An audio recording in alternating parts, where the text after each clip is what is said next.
Alright, so I went all the way back to the drawing board on this one, for the most part anyways. This ended up not being big enough in here for the blade, which isn't a big deal. It was off by 0.04. But I'm trying to run a nylon washer in there, so it kind of needs to be pretty much perfect. It can be plus like 0.001, but I was minus about 3 or 4.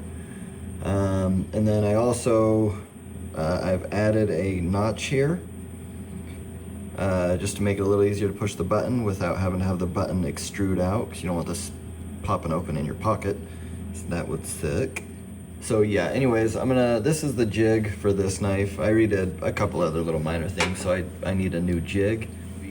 But the problem we're gonna run into is these holes are already about where they need to be, so I'm gonna have to drill the new holes. I'm just gonna use an end mill and just plunge, because they're not gonna be right in the center. Won't be a big deal, hopefully.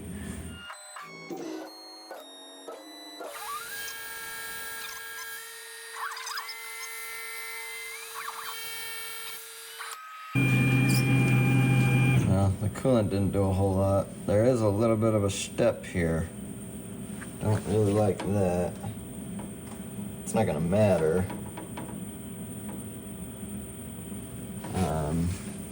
But that does mean my tram is off just a little bit somewhere. I can barely feel that. Out here, there's nothing that's perfect out here. Let's see. Yeah, that means my head must be tilted a little bit. Might need to check those gibs again, make sure they're tight on the Z-axis, but should be fine for now.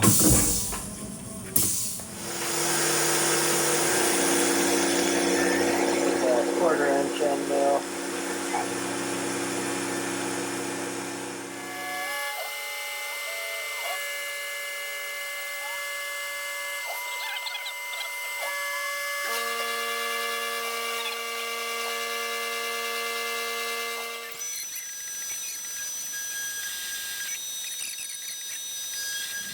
That's what I was talking about.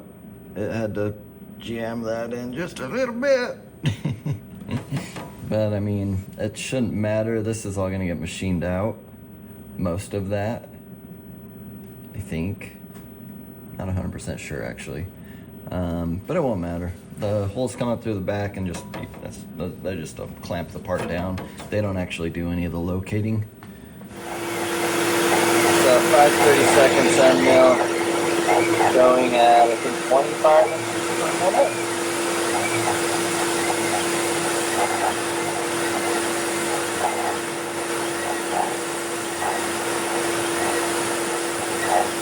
And then mill's getting a little cold.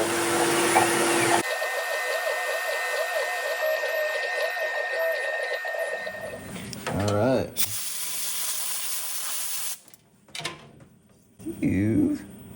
Looks pretty good. This is where I left it on the previous ones, but this contour is too small for the 5/32 end mill to cut all the way over. So now I have to run a 1/16 end mill just to do a contour all the way around. So yeah, I'm just gonna run that, go nice and slow, so that we hopefully don't break it. I'm pretty good at breaking the 1/16 end mills. So I just noticed something, and if somebody has a better hypothesis, I guess. So I originally measured the tools before I ran the spindle and it warmed up and all that stuff. And now I'm remeasuring them for the next program, now that the spindle is, I mean, it's still not warm, it's like cool to the touch. But I'm remeasuring them, and they're all exactly 1/8 of an inch shorter. 2.9814. Let's see, shorter, I think. Let me do the next one real quick. All right, so this one is at 3.0795. let's see, all the other ones, yeah, 3.0801. So that means the spindle is shrinking now that it's warm. But they have all been exactly 6 or 7/10 of a thousandth off. So let's see, my offset, it grew. Oh yeah, that's right. So the spindle is growing by a little over 0.5 thousandths now that it's warmed up. So I've confirmed this so far. This is the 5th tool I've remeasured just now. So I guess a spindle warm-up, people have made like programs specifically for warming up your spindle. You just run the spindle for a while. Is probably a good idea if you want your parts to be a little easier to keep in tolerance in the Z-axis anyways. Because there's 7/10 of a thousand. That's quite a bit. And like my spindle isn't even warm yet. I've only run maybe 15 minutes of spindle running. And it's still like cool to the touch. So you figure after it's been running for 30, 45 minutes, and it actually gets pretty warm, you've probably grown or at least 1/1000 of an inch. Man, I'll have to tell my wife about that trick. Just warm it up and they'll grow. Crazy.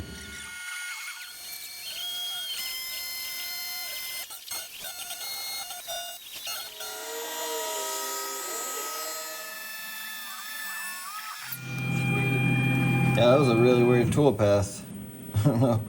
I don't remember seeing that. I ran it all through a simulation, but I ran it through pretty fast, and I wasn't really paying attention to that was just supposed to be, I thought, just a facing pass, but yeah, really weird. Very, very silky smooth, though. Wow. Beautiful. All right, next one. All right, so this is doing just kind of a contour path. Just like with the 1/16 end mill, just to get under the tighter radiuses.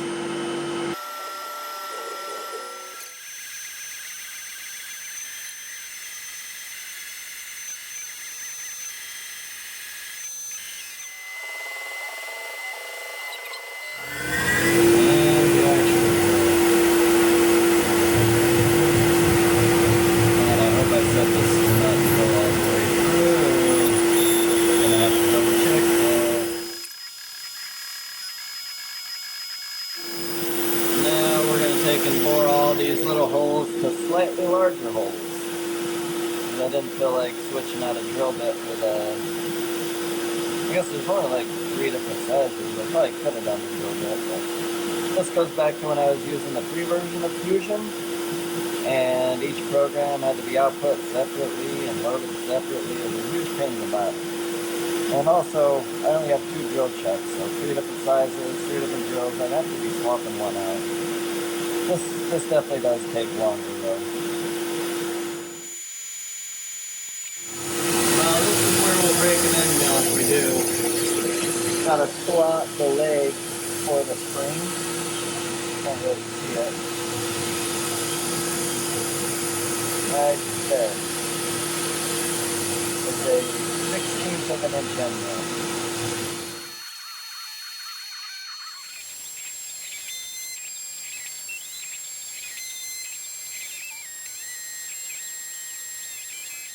See how we're doing.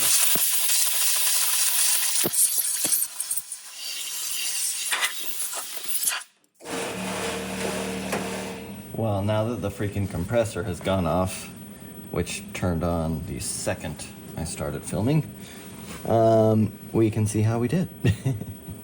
So I think, yeah, pretty sure we're done here.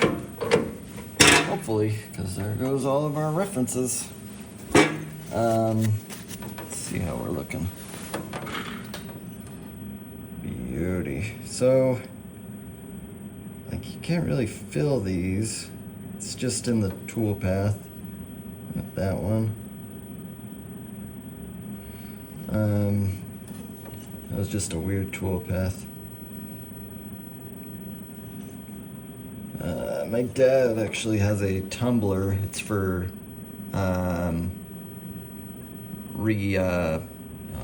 retarded. Doing ammo, making your own ammo. So got some walnut husk in there, so I think I'll probably run these through the tumbler before I anodize them. Assuming these ones actually make it to a final product. But where's our jig? I'll find the jig. There's the jig. Probably not gonna fit because there's a little bit of some burrs going on. But we can try it. Oh yeah. Yeah, see, that actually fit. And there is very little sloppage. Maybe like, I can just barely feel it moving side to side, like 1/1000th of an inch.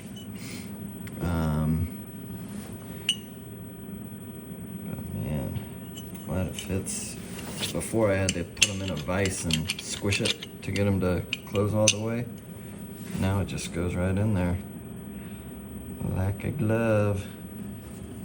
But yeah, that's all I'm gonna do for now. I'm gonna, when I put this video together, I will have finished it all, but tonight is over for me. We'll get back at her. Maybe tomorrow, hopefully. Finally slowed down a little bit at work, so pretty excited about that. All right, we'll be back in a minute. For you guys, not for me. To me, it'll be tomorrow. All right, so back out here the next day. Spindle is warming up, just at, I don't know, 2,000 RPMs or something. Or yeah, 2,000 RPMs. Exactly, not or something. So we're gonna tap these 4 holes. These are what holds it to the jig. A little bit of Amazon special lube of some sort. It actually works pretty good. And I mean, Amazon, I feel like it's definitely destroying small businesses. My wife and I run a small e-commerce company, and Amazon has slowly been eating away at our customer base. We don't sell on Amazon. We sell kind of a, I don't know, premium type product compared to what is on Amazon.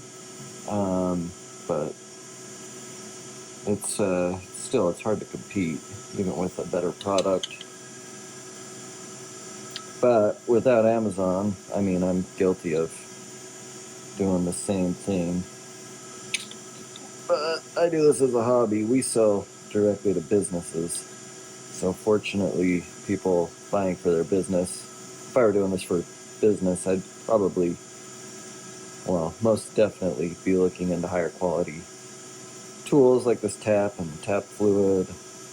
But I'm not, so it's good for hobbyists. It's just not good for small American companies, or big American companies for that matter. But yeah, anyways, I'm gonna tappy tap these 4 holes with my Chinese spiral flute tap. It actually works pretty freaking well, as long as you get the hole going in straight.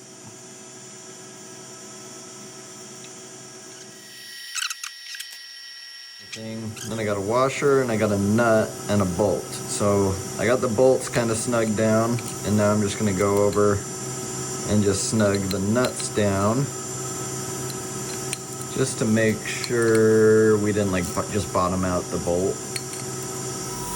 All right, here we go.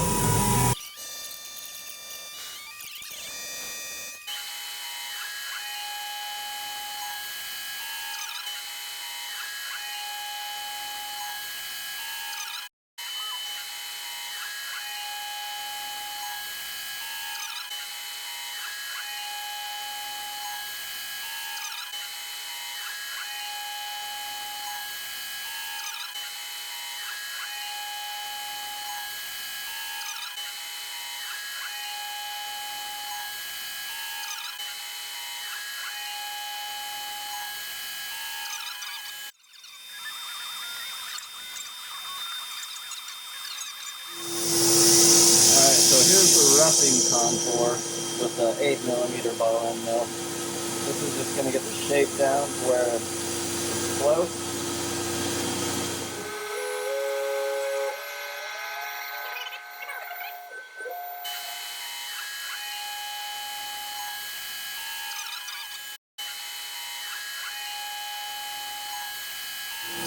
Alright, so this is the finishing pass for just the edges. So I'm going to run this a little bit slower, I turn the lube up a little bit, and I'm going to go get working on the pin. I'm going to use a grade 8 bolt because I want to be able to harden it. I have a bunch of steel, I think 4140 would probably be best, according to my research for wear and whatnot. But this is what I have. I have a bunch of these. There was an estate sale, and this guy had just buckets of bolts, and I bought a couple buckets of bolts. They were like $1 a piece or something. Oh man, freaking air compressor. Jeez. As I was saying, bucket of bolts, got a couple of them. So grade 8 should be able to harden it.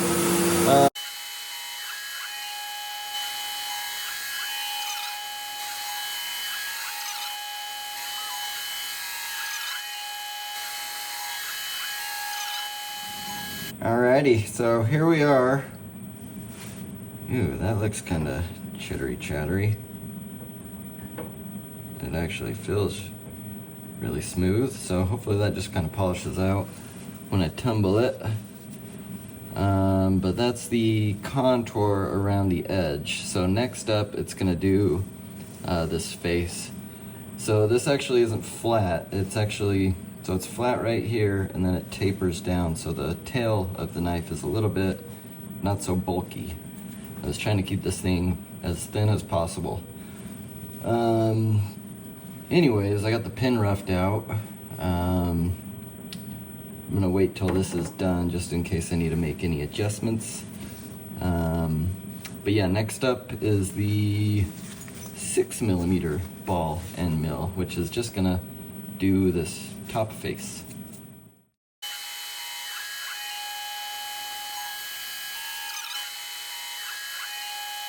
Alright, this is where we might screw up the whole part. I haven't tested this. I'm trying to chamfer that little pocket that I cut for the button. But I had to do like a scallop tool path with a 90-degree chamfer mill that doesn't have a pointed tip, so it has a flat tip. I tried to get the measurements right, but I'm not sure.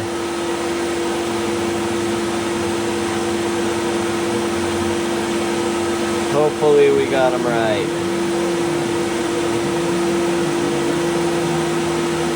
Had to kind of had to jimmy rig it to get it to go where I wanted it.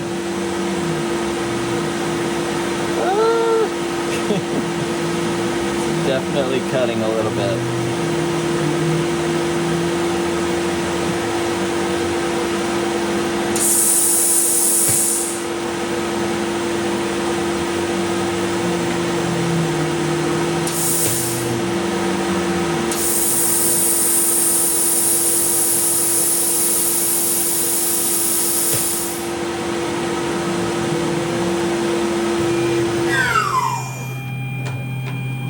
See if we got it. Let's get in there. Did we get a chamfer? Can't see. Come on. Oh yeah, we did. So there's the right there, chamfer. It's all full of chips, but let's see. Hopefully those are just chips. What do we got? Oh yeah, beauty. I don't know what's down in that hole, but the hole itself is good. It's just got a bunch of chips jammed down in there. Sweet, so that'll be much easier to get your thumb in and out. A bit worried, mostly worried about, you know, that chamfer, because it's like the second to last op other than the logo. That could have really messed up the whole deal. Would have ruined the whole night. I had to start all over. But Dang, that's gonna look good. Holy crap, I didn't even record any of that. Judas Priest. Alright, well, I just did my best video work I've ever done. Anyways, I don't know where yeah, I guess I probably didn't record anything, but I was saying, scariest part of, well, one of the scariest parts, lots of scary parts. One of them is taking work out of the vise, because once you do that, you lose all your references, and it's very time consuming to get it back in if you have to go and bore out a hole a little bit bigger, whatever it may be. I'm sure there's easier ways, but I am not somebody that knows them. But here is the part. It looks pretty sweet. Now all I need is one of those thingies that you stick it on and it goes, you know, spin around display thing. Let's see. I mean, it looks freaking minty. Nice little button pusher hole. The holes look holy. All right, so here they are.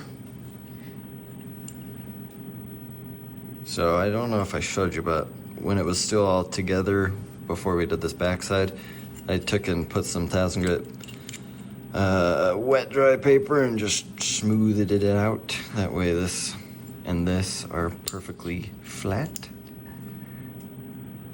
But yeah, buddy. Looks good, man. Oh yeah. Hopefully, ooh, look what we got right there. Oh yeah, it's like a freaking glove. Perfecto mundo. All right, so what I needs to do is I gotta tap these holes there and there, and then the bolts, I have to machine them down so they're not so thick. They're just socket head cap screws, but I didn't want, I mean, like the standard size, the head is huge. So I'm gonna machine those heads down so they fit in these holes, and we will see what we see. Hopefully it fits. All right, so I think I got it all nice and deburred.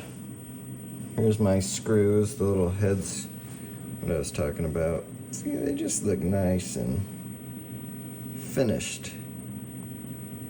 But anyways, let's see if they fit. Got my pin. And these are the washers I was talking about, so it'll fit in that little hole, and it should only protrude like a 1/2 thousandth, maybe 1 to 1 or 1/2 to 1,000th of an inch. So it's just barely sticking up. And I have 2 different thicknesses. This is the thinner one, I think. Like that. Just drop that washer in.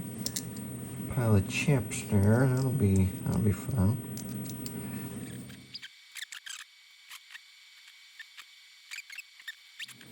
See if it fits with the washer in there, if I can even see if we can get it in there. Even carefully. Oh, maybe.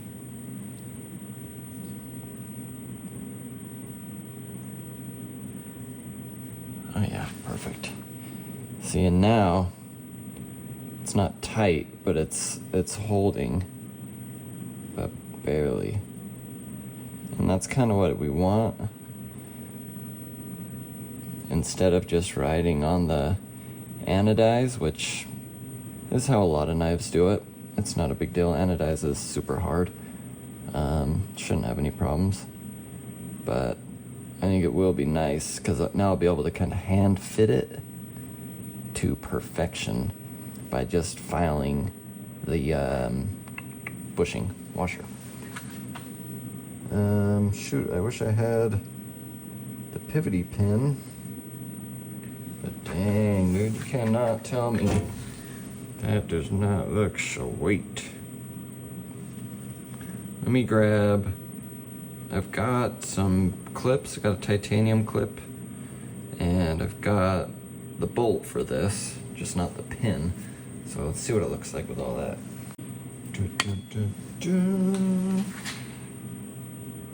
So here's how we're looking. Gotta reach. So that's how this side will look. There'll be a button, obviously, but.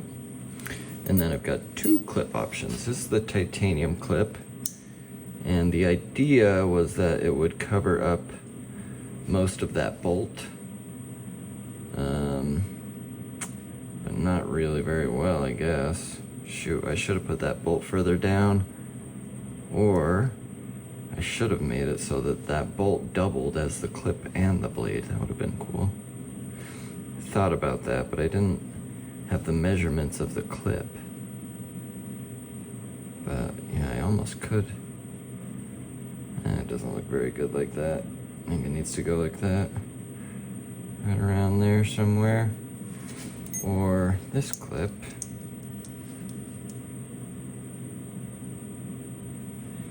Dang, that does land right where I put that bolt.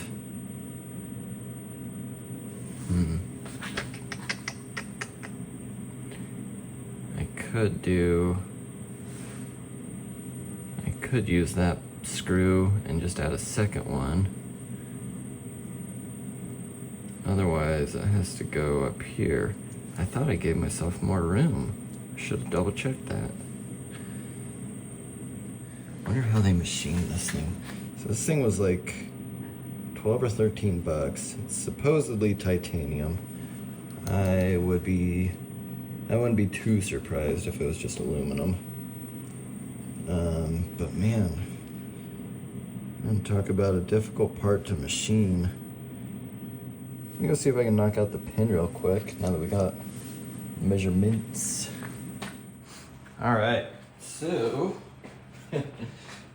the camera's got to be all the way over there on that side, which might be good because you can see so much more. But here's our pin. I've been over here just kind of polishing and getting it to where it fits just freaking right.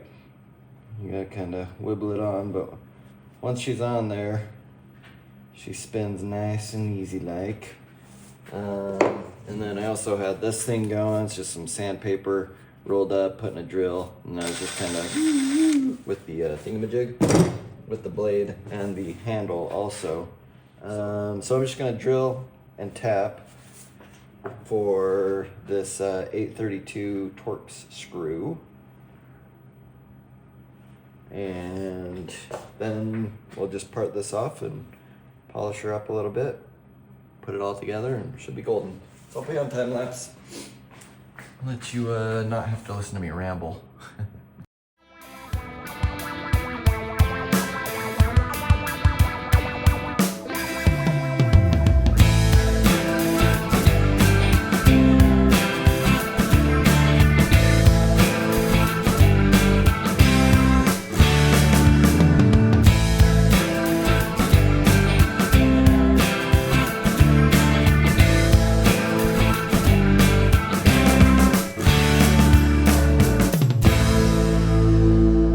Well, look at all this crapola. Oh, there, I needed this. See?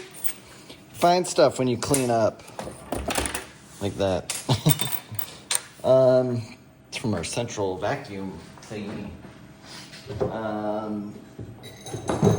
I contemplated using it one day instead of dragging the shop vac out so my son could vacuum my wife's car. I was like, oh, we have a central vacuum we never use. It's in the garage. Let's make that our garage vacuum. It'd be cool. Went to use it and his freaking motor was burned up. These motors are like 250 bucks. I was like, I don't want a freaking garage vacuum that much. But I got on the old classifieds, and there was a dude selling the exact same vacuum for like $100 or something. So I just bought a whole nother one. because people with central vacs never use the vacuum, so it was like brand new. Ours burned up because I used it when I finished our basement. I used it to vacuum the drywall, and that cooked her pretty quick. Anyways, that's what that's for. Lost my train of focus, dang it. So I put a little dab of oil on the pin. If you're wondering why it looks like that, I haven't parted it off yet in case I gotta put it back in the lathe. But where are we getting stuck? Believe. Oh, there we go. So it's got to fit in there.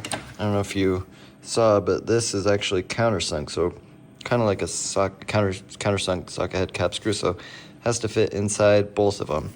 And they're both a sort of tight fit. Let's see.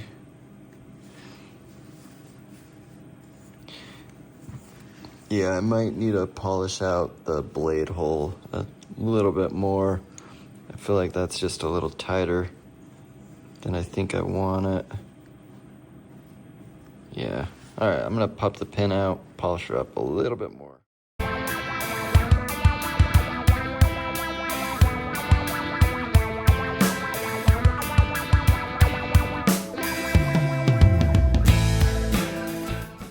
All right, well, hopefully that time lapse didn't take too long. We're still, well, I think once it's all anodized, I think it will work. I got a boatload of grease in there. I think that's just the dilemma, is just that aluminum.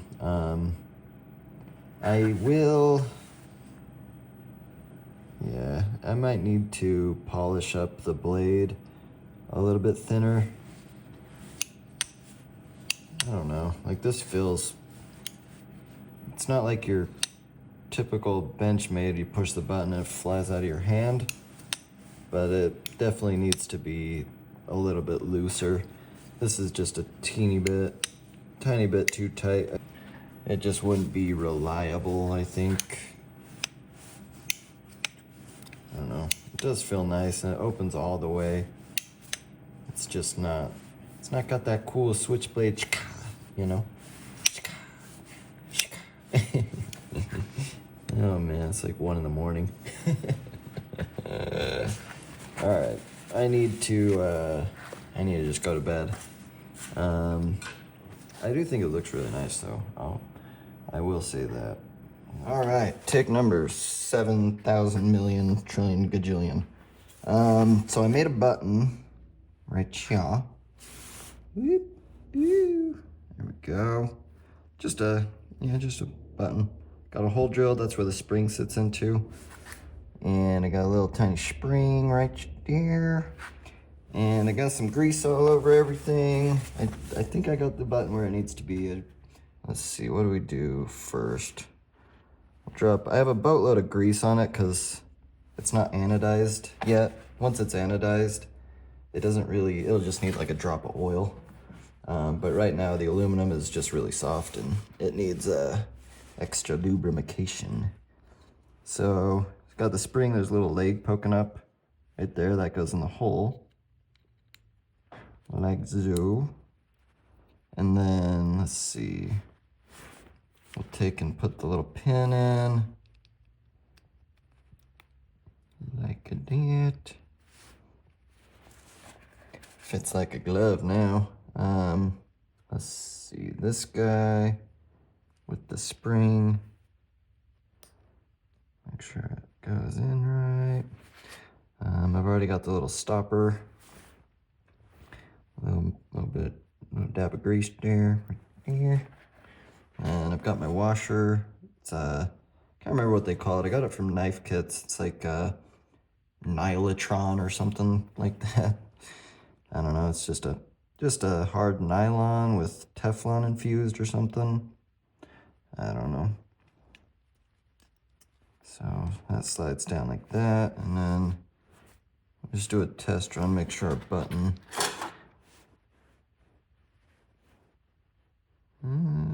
Not sure, something feels like it's kind of binding, but I don't really have the handle quite aligned yet. So we'll throw this screw in, just kind of loosey. These screws. No.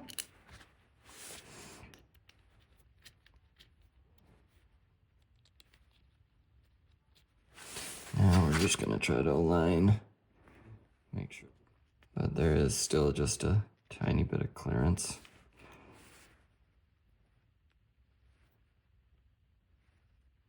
Is that good? Yeah.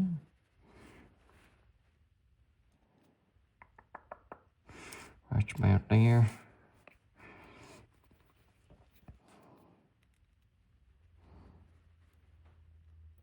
Give these a little tight. Tighten that. Wipe off the extra smooth.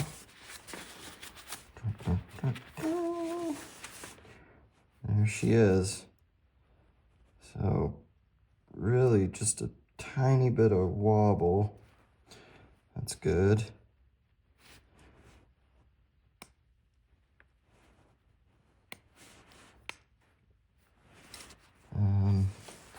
Let's see. Giving it a little tap right there just to make sure it's all kind of like, well, I guess most people probably haven't rebuilt a crankshaft, but when you press the sides together, kind of binds, you whack it with the hammer and voila, golden. So let's see. Oh yeah, there we go. Beauty. So the blade all the way closed up. A little bit of wibble wobble there, but it's kind of how it needs to be. Oh yeah, sweet. So I think, so where it is right now, the button has to push all the way to there. So it's pretty much all the way inset, and you don't have to do it with your fingernail. Like you can just do it, just pushing, but it's kind of a little bit more than I want to have to push it. So all I have to do, I could either make a new button with a little bit longer poking out, or you shave down that top hat section this direction. That'll actually make the button poke out a little bit further, but it will also make it release further. So for every 1/1000th of an inch I shave off, it'll actually make it 2/1000ths of an inch less that I have to push it. Probably makes 0 sense because really only makes sense to probably me. But I'm pretty sure that's how it'll work. But yeah, that's it, man. This is golden. I'm gonna make a couple more of these. And that'll be Christmas 2024. I'm sure I give them to my dad and my brother. My dad's a lefty, so yesterday I spent, like all freaking day mirroring everything. But the problem is you can't really just mirror it because that spring goes in only one direction, so it has to be on the same side. So on this knife, the spring is on this side. On the left-handed version, the button is on this side and the spring is on this side. So it's not so simple, but I did get it all done. I did all the tool paths, and hopefully it's ready to go. But pretty excited about this one. I think it looks really nice. But yeah, there she is in all her glory. I guess next video will probably be hardening the blade and then tempering it back or anodizing. So this back edge doesn't look great. I'm going to, it looks fine, just looks like a machine surface. But I'm going to sand it all and just kind of polish it up, and then same with these sides here. I'll lightly sand this, and then I'm just gonna tumble the rest, and we'll see how that looks. But you got to admit, that looks pretty freaking good. It only took, let's see, been working on these knives 3 years. And then, I don't know, probably at least 10 grand worth of machine tools. And that was bargain shopping for all of it. But you know, it's fun. I like doing it. Anyways, that's it. Thanks for watching. See you later.